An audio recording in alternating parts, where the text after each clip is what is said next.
Welcome back to the Grim Workshop. Today we're going to be using the SERE cards to escape illegal restraint from handcuffs. God forbid, but if you were ever in a situation where you were abducted or kidnapped, you were way more likely to be restrained using some type of improvised restraint, like rope or duct tape or tie wraps.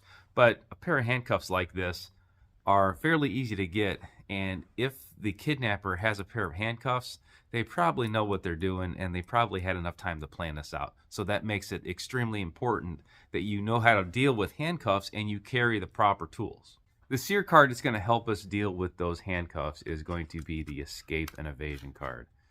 So I've got a couple different shims as well as a couple different handcuff keys all on this one card. So the keys on the card are going to be found on the escape tool and our concealable handcuff key.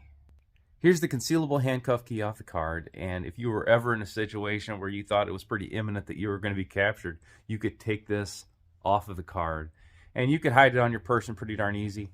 You've got this little hook here, this clip, and you could attach this inside your waistline. You could slip this inside a hat. You could use the lanyard hole, attach it around your neck. You could stick this in your mouth. There are plenty of places to hide this key, and there's really no training involved with this. We have a locked handcuff right here,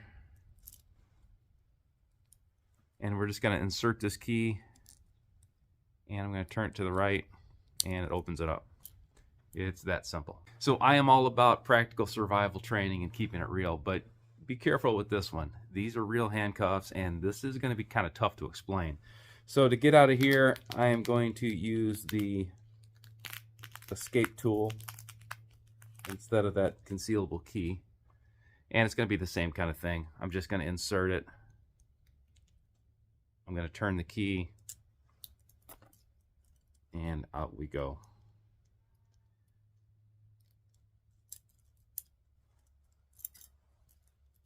So either of those two options, the concealable key or the escape tool, is going to get you out of these things and get you out of harm's way really fast.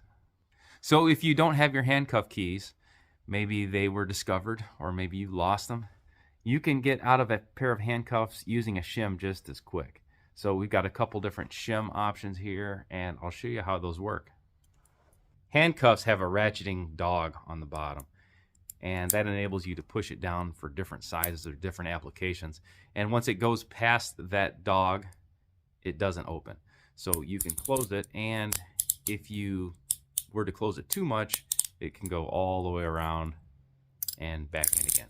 So we're going to use our shim to push down that little dog, and that's going to let the handcuff slip out. So here's the width of that tool.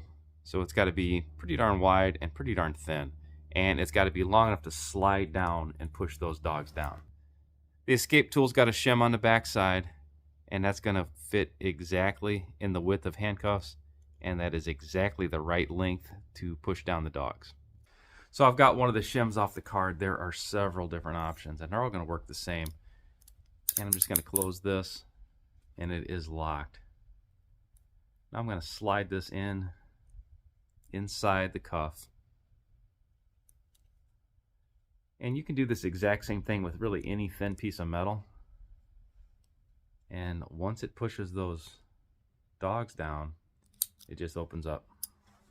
So with most people's lives, urban survival skills are going to be nearly a requirement. I would rather go outside and make fires and do all kinds of fun stuff in the woods. But escaping handcuffs like this is a skill you should know. You should be prepared for it, and it very well may save your life.